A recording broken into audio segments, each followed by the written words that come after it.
نحمده ونستعينه ونعوذ بالله من شرور أنفسنا ومن سيئات أعمالنا من يهده الله فلا مضل له ومن يضلله فلا هادي له وأشهد أن لا إله إلا الله وأشهد أن محمدا عبده ورسوله أما بعد فإن خير الحديث كتاب الله وخير الهدي هدي محمد صلى الله عليه وسلم وشر الأمور محدثاتها وكل محدثة بدعة وكل بدعة ضلالة الضلالة في النار.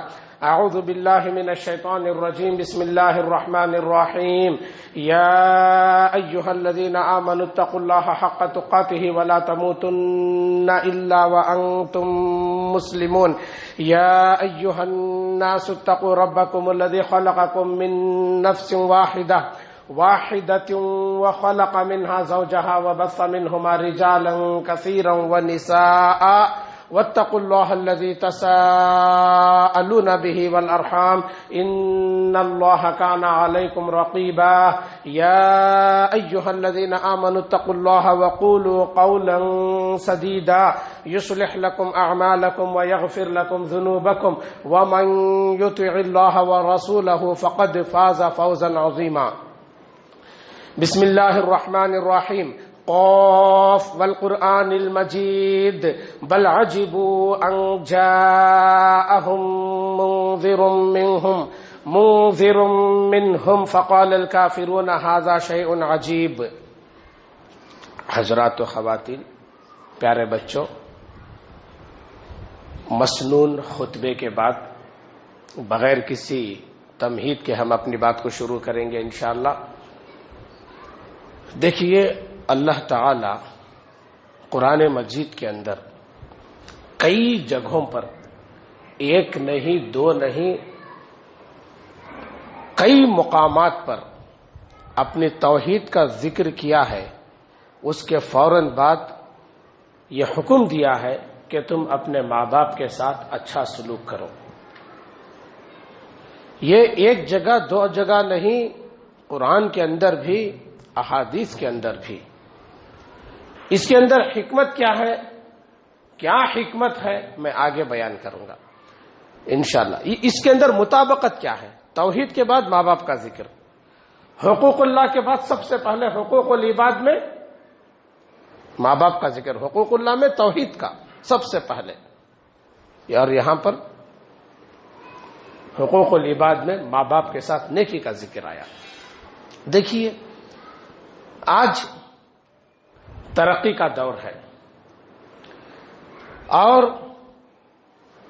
لوگ ترقی کی منازل طے کر رہے ہیں، اس کے اندر کوئی شک نہیں.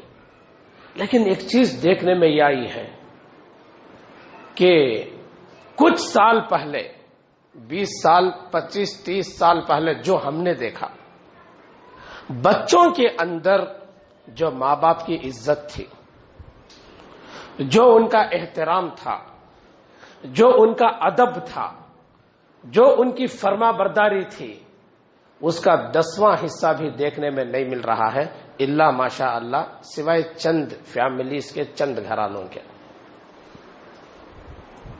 ایسا کیوں؟ اس پر توجہ دلانے کی ضرورت ہے. اللہ کے نبی صلی اللہ علیہ وسلم سے سوال ہوا، من احق الناس بحسن صحابتی، اے اللہ کے نبی صلی اللہ علیہ وسلم، میرے حسن سلوک کے سب سے زیادہ حقدار کون ہیں؟ میں کسی کے ساتھ اچھا برتاؤ کروں، میرے اچھے برتاؤ کیے جانے کے حقدار کون ہیں؟ اللہ کے نبی صلی اللہ علیہ وسلم نے فرمایا، امک، تمہاری ماں. ثم من، پھر وہ آدمی دوبارہ سوال کرتے ہیں، ثم من، اس کے بعد کون حقدار ہیں؟ آپ نے فرمایا امک، وہی جواب، تمہاری والدہ. ثم من، پھر اس کے بعد سوال ہوا پھر کون زیادہ حقدار ہیں؟ آپ نے فرمایا امک، تمہاری ماں. پھر انہوں نے کہا، پھر اس کے بعد آپ نے فرمایا ابو کا، تمہارے والد. یہ ہے ماں باپ کا درجہ، یہ ہے ماں باپ کا مقام. ہمارے حسن سلوک کے حقدار وہ دونوں ہیں، وہ دونوں ہیں۔ حدیث پاک کا مطلب یہ نہیں لیا جا سکتا کہ ماں کا مقام 75% ہے، بہت زیادہ ہے، باپ کا مقام تھوڑا ہے، 25% ہے، 1 ربع ہے۔ یہ نہیں ہے حدیث کا مطلب۔ کسی بھی مسئلے کو نتیجہ نکالنے کے لیے اس سے متعلق جتنی حدیثیں ہیں ساری حدیثوں کو جمع کیا جاتا ہے۔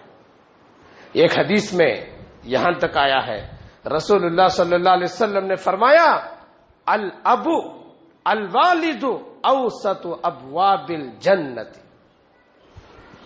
تمہارے والد جنت کا بہترین دروازہ ہے۔ جنت کا بہترین دروازہ ہے کا مطلب یہ ہوا کہ ان کی خدمت کر کے تم جنت میں جا سکتے ہیں، اور یہاں پر ماں کا ذکر نہیں ہے۔ اس کا مطلب بھی یہ نہیں کہ ماں کا کوئی مقام نہیں ہے۔ اس حدیث کو دیکھیں گے تو ماں کا مقام بہت اونچا ہے، اس حدیث کو دیکھیں گے تو باپ کا مقام بہت اونچا ہے۔ دونوں کا مقام یکساں ہے اطاعت اور فرما برداری میں، اور ان کے ادب کرنے میں، ان کے احترام میں۔ اور رسول اللہ صلی اللہ علیہ وسلم سے ایک دفعہ سوال ہوا، بخاری کی حدیث ہے، ای العمل احب الی اللہ عز وجل، اے اللہ کے نبی صلی اللہ علیہ وسلم، اللہ تعالی کے نزدیک پسندیدہ عمل کون سا ہے؟ آپ صلی اللہ علیہ وسلم نے فرمایا، الصلاۃ علی وقتہا، وقت پر نماز ادا کرنا، نماز وہ وقت پر ادا کر لینا۔ ثم ایو، اے اللہ کے نبی صلی اللہ علیہ وسلم پھر کون سا عمل، اس کے بعد درجے کا عمل کون سا ہے؟ آپ نے فرمایا، بر الوالدین، ماں باپ کے ساتھ نیکی کرنا۔ اس کے بعد سوال ہوا، ثم ایو، پھر اس کے بعد کون سا عمل؟ آپ نے فرمایا، الجہاد فی سبیل اللہ، اللہ کے راستے میں جہاد کرنا۔ معلوم کیا ہوا؟ اللہ کا حق نماز ہے، اس حق کے بعد جو درجہ ہے پسندیدہ عمل کا، ماں باپ کے ساتھ نیکی کرنا ہے، حسن سلوک کرنا ہے۔ اس کے بعد جہاد کا ذکر آیا، معلوم یہ ہوا جہاد سے بھی افضل عمل یہ ہے۔ ایک آدمی آ کر سوال کیا، اللہ کے نبی صلی اللہ علیہ وسلم، میں جہاد میں جانا چاہتا ہوں، جئتک لاستشیرک، میں آپ کے پاس مشورے کے لیے آیا ہوں۔ آپ نے تاڑ لیا، ان کے گھر میں ان کی ماں ہے، بوڑھی ماں ہے، خدمت کرنے والا کوئی نہیں ہے، تاڑ لیا۔ معلوم تھا آپ کو، آپ نے فرمایا، الکا امن، کیا تمہاری ماں ہے؟ انہوں نے کہا ہاں۔ آپ نے فرمایا، جاؤ اس کی خدمت کرو، جہاد سے جو تم کو جنت ملنے والی ہے اس کی خدمت سے تم کو مل جائے گی۔ اور آپ صلی اللہ علیہ وسلم نے ایک دفعہ پر فرمایا، رغم انفہ ثم رغم انفہ ثم رغم انفہ، اس آدمی کی ناک مٹی میں ملے، پھر اس آدمی کی ناک مٹی میں ملے، پھر اس آدمی کی ناک مٹی میں ملے۔ کیا مطلب ہے؟ کہ آپ صلی اللہ علیہ وسلم نے 3 دفعہ اس جملے کو دہرایا، 3 دفعہ دہرایا۔ اور حدیث کے اندر یہ بات جب دیکھی جاتی ہے کہ کسی چیز کو 3 مرتبہ ریپیٹ کیا جاتا ہے تو اس کی اہمیت کو بتانا مقصد ہوتا ہے۔ صحابہ کرام کو تعجب ہوا، آپ نے فرمایا، کس کی ناک؟ لمن یا رسول اللہ صلی اللہ علیہ وسلم، اے اللہ کے نبی صلی اللہ علیہ وسلم، کس کی ناک مٹی میں ملے؟ آپ کو معلوم ہے ناک کا محاورہ اردو میں بھی ہوتا ہے کہ ناک مٹی میں مل گئی، ناک جھک گئی، ناک کٹ گئی۔ ہاں، اللہ اس آدمی کو ذلیل کرے، اس حدیث کا مطلب ہے رغم انفہ، اس آدمی کی ناک مٹی میں ملے۔ پوچھا گیا کس کی؟ آپ صلی اللہ علیہ وسلم نے فرمایا، من ادرک والدیہ عند الکبر او احدہما ثم لم يدخل الجنۃ، جو اپنے دونوں ماں باپ کو بڑھاپے کی عمر میں پال لیا، یا ان میں سے کسی ایک کو بڑھاپے کی عمر میں پال لیا، پھر ان کی خدمت کر کے جنت میں داخل نہیں ہو لیا۔ آپ نے کیا کہا؟ آپ نے کیا کہا؟ اس آدمی کی ناک مٹی میں ملے، خاک میں ملے، ذلیل ہو وہ آدمی. یہ ایک نہیں، دو نہیں، بے شمار اس طرح کی حدیثیں ہیں. لیکن جو ہے آج دیکھیے، ماں باپ بوڑھے ہیں، ماں باپ پریشانیوں میں ہیں، ماں باپ تکلیف میں ہیں، اولاد کو اس کی کوئی پرواہ نہیں ہے. یہ دور بھی آ گیا ہے. کھانا کھائے نہیں کھائے کوئی پرواہ نہیں، دکھ میں ہیں سکھ میں ہیں کوئی پرواہ نہیں، کس حال میں ہیں کوئی پرواہ نہیں. 2 مہینے، 3 مہینے، 4 مہینے، برس برس بعض دفعہ گزر جاتے ہیں، کوئی خیر نہیں، کوئی خیریت نہیں، کوئی پوچھ نہیں، کوئی تاچ نہیں. ایسے لوگوں کے لیے رسول اللہ صلی اللہ علیہ وسلم نے فرمایا اس آدمی کی ناک مٹی میں ملے، وہ آدمی ذلیل ہو، وہ آدمی ذلیل ہو، وہ آدمی ذلیل ہو. ایسے آدمی کو دنیا میں عزت کیسے مل سکتی ہے جس کے لیے نبی صلی اللہ علیہ وسلم یہ جملے کہہ دیے ہوں؟ وہ آدمی کبھی سر نہیں اٹھا سکتا، وہ آدمی کبھی ترقی نہیں کر سکتا. اس سے بڑھ کر تو ماں باپ کو جواب دینا، اونچی آواز میں بات کرنا، ڈانٹنا، ڈپٹنا، یہ دیکھیے آج یہ چیزیں دیکھنے کو مل رہی ہیں. میں شروع میں بتایا 25-30 سال پہلے جو ہم نے دیکھا، جو ہماری بچپن کی عمریں تھیں، یہ چیزیں نہیں تھیں. جبرائیل امین علیہ الصلوۃ والسلام اللہ کے نبی صلی اللہ علیہ وسلم کے پاس آتے ہیں، آ کر کئی سوالات کیے. اے اللہ کے نبی صلی اللہ علیہ وسلم، یہ ایمان کیا ہے آپ نے بتایا، اسلام کیا ہے آپ نے بتایا، احسان کیا ہے آپ نے بتایا. وہیں پر آپ نے یہ کہا کہ قیامت کب آنے والی ہے. تو اللہ کے نبی صلی اللہ علیہ وسلم نے فرمایا تم کو جتنا معلوم ہے مجھے بھی اتنا ہی معلوم ہے، مجھے بھی نہیں معلوم قیامت کب آنے والی ہے. ہاں البتہ اس کی کچھ نشانیاں ہیں، میں وہ بتاتا ہوں. کئی نشانیوں کو آپ نے گنایا. ان نشانیوں میں سے ایک نشانی آپ نے یہ بھی کہا ان تلد الامۃ ربتہا، نوکرانی اپنے مالک کو جنم دے گی. نوکرانی اپنے مالک کو جنم دے گی. محدثین مفسرین نے اس کی کئی توجیحات کو بیان کیا، کئی باتوں کو بیان کیا کہ اس کا مطلب کیا ہے. لیکن ان مطالب میں، ان توجیحات میں ایک مطلب اس کا یہ بھی ہے کہ نوکرانی اپنے آقا کو جنم دے گی. بچے ماں کے ساتھ ایسا سلوک کریں جیسا کوئی مالک نوکرانی کے ساتھ کرتا ہے.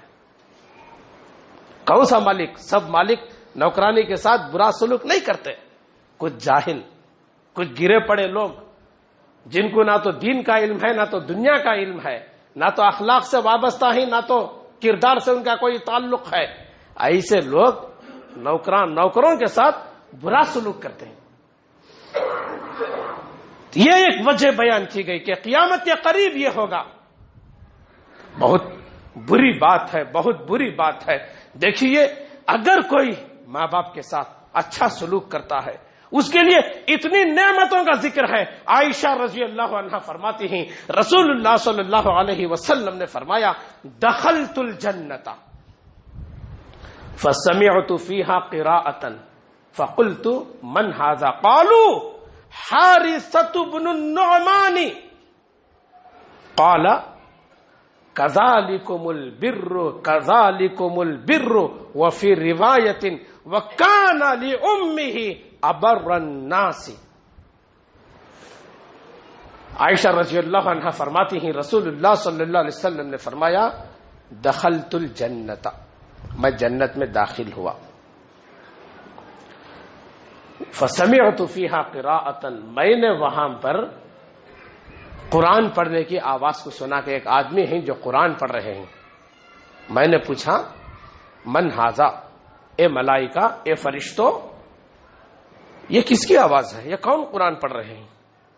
تو فرشتوں نے جواب دیا حارثۃ بن النعمان، یہ جو ہے حارثہ بن نعمان ہیں. یہ سن کر اللہ کے نبی صلی اللہ علیہ وسلم نے فرمایا ہاں مجھے یاد آ گیا. کذالکم البر کذالکم البر، نیکی کا بدلہ یہی ہو سکتا ہے، نیکی کا بدلہ یہی ہو سکتا ہے۔ ان کی وہ کیا نیکی تھی؟ مصنف عبد الرزاق کے حدیث کے اندر ہے وَكَانَ أَبَرُّ النَّاسِ بِأُمِّهِ، اپنی ماں کے ساتھ ان کا سلوک بہت نیک تھا، بہت خدمت کیا کرتے تھے، ہر طرح سے ان کی خدمت کیا کرتے تھے، ان کی اطاعت کیا کرتے تھے، ان کی فرما برداری کیا کرتے تھے۔ اللہ تعالیٰ جنت میں وہ مقام ان کو دے دیا۔ کیا کوئی معمولی بات ہے کہ کوئی جنت میں قرآن پڑھ رہا ہے جس کو اللہ کے نبی صلی اللہ علیہ وسلم نے سنا؟ یہی وجہ ہے آپ صلی اللہ علیہ وسلم نے فرمایا رضا الرب تبارک و تعالی فی رضا الوالدین و سخط الرب تبارک و تعالی فی سخط الوالدین۔ کسی کے ماں باپ اپنے بچے سے، اپنی بچی سے خوش ہیں، وہ بچہ اور بچی سے اللہ خوش ہے۔ اگر کسی کے والدین اپنے بچے اپنے بچی سے ناراض ہیں، کیا ہماری اولاد ہے، کیا ہمارا بچہ ہے، کیا ہماری بچی ہے، ناراض ہیں، وہ ایسی اولاد سے اللہ ناراض ہے، اللہ خوش نہیں ہے ان سے۔ کیوں خوش نہیں ہے؟ ان کے ماں باپ خوش نہیں۔ جن بچوں سے ماں باپ خوش ہیں ان سے اللہ بھی خوش ہے۔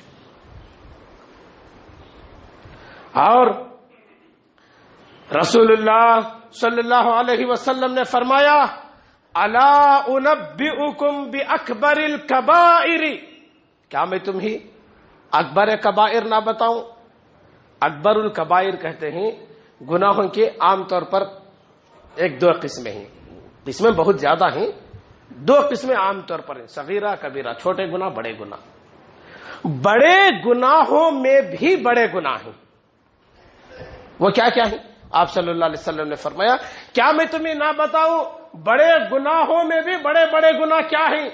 صحابہ کرام نے کہا بتائیے۔ آپ نے فرمایا الاشراک باللہ وعقوق الوالدین۔ آپ نے فرمایا بڑے بڑے گناہ یہ ہیں کہ اللہ کے ساتھ شرک کرنا، ماں باپ کی نافرمانی کرنا۔ میں بتایا تھا قرآن اور حدیث میں یہ دونوں چیزیں مل کر آئے ہیں، اللہ کی توحید، ماں باپ کے ساتھ حسن سلوک، اللہ کے ساتھ شرک، ماں باپ کے ساتھ نافرمانی، یہ سب چیزیں ایک ساتھ آئی ہیں۔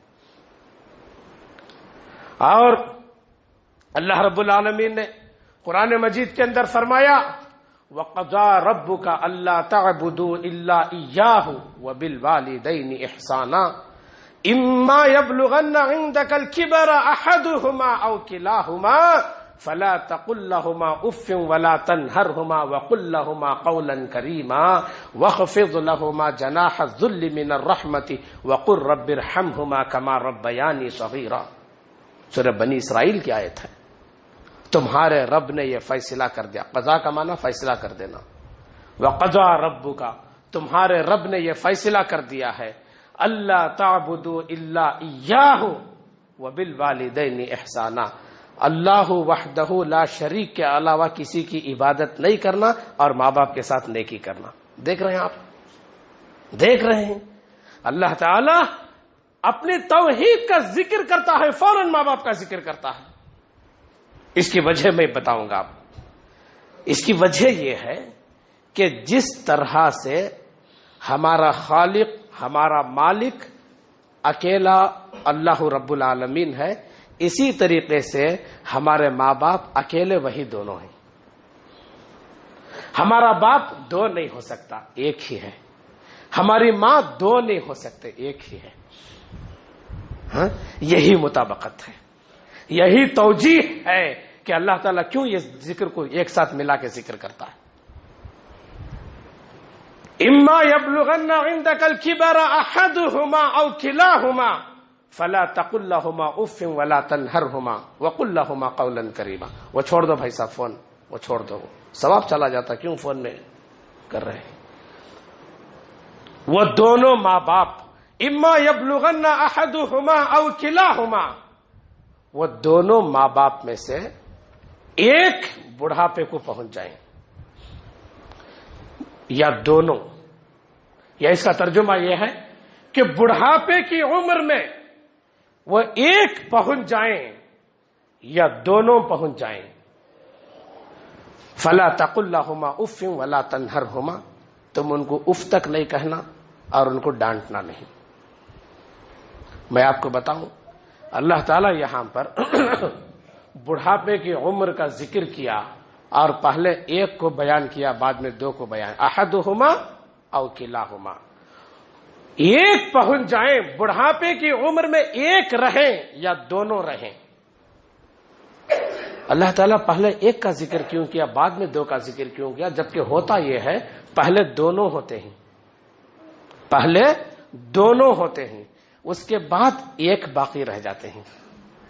پہلے دونوں بعد میں ایک، لیکن اللہ تعالیٰ یہاں پر پہلے بعد والے ایک کا ذکر کیا اور پہلے جو دو تھے وہ بعد میں ذکر کیا. اس واسطے کہ بعض مفسرین نے اس کی یہ توجیہ بیان کی ہے کہ جب دونوں ماں باپ ہوتے ہیں، ایسے وقت میں اولاد ان کی نافرمانی کرتی ہے تو ان کو اتنا نقصان نہیں پہنچتا، کیونکہ ایک بھڑکتا ہے، ایک ناراض ہوتا ہے، دوسرے ان کو تسلی دے لیتے ہیں.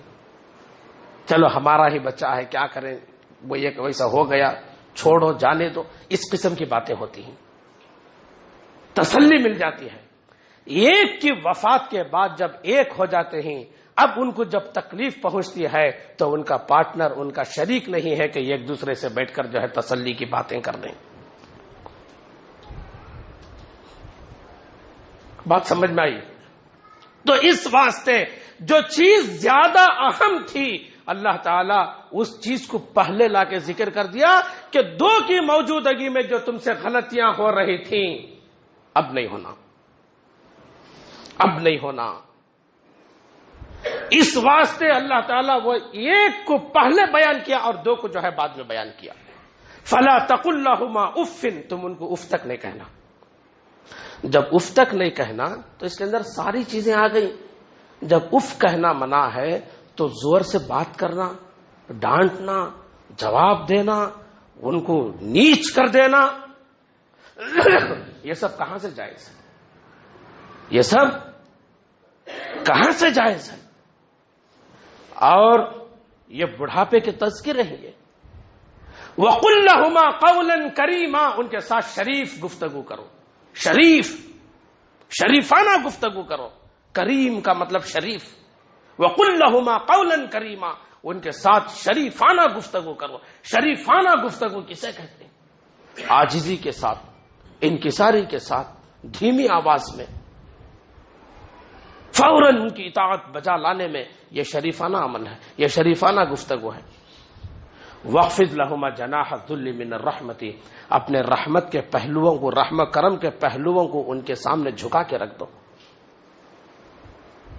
اور رب ارحمہما کما ربیانی صغیرہ، یہ دعا ان کے حق میں تم پڑھتے رہو، یہ دعا ان کے حق میں پڑھتے رہو. یہ کیا ہے؟ یہ بوڑھے ماں باپ کے تعلق سے اتنی باتیں ہیں، اتنی باتیں ہیں. اسلام کے اندر اولڈ ایج ہاؤسز کا تصور بالکل نہیں ہے. یہ تعلیم جو اسلام یہ تعلیم دیتا ہے، کیا یہ کہتا ہے کہ بوڑھے ماں باپ کو لے جا کے چھوڑ کے آؤ؟ تصور، کانسیپٹ نہیں ہے اس کا ہمارے اندر. وقت ہو گیا ہے. اللہ تعالیٰ سے دعا ہے اللہ تعالیٰ ہمیں ان باتوں کو سمجھنے اور عمل کی توفیق عطا فرمائے. اقول قولی ھذا استغفر اللہ لی ولکم ولسائر المسلمین.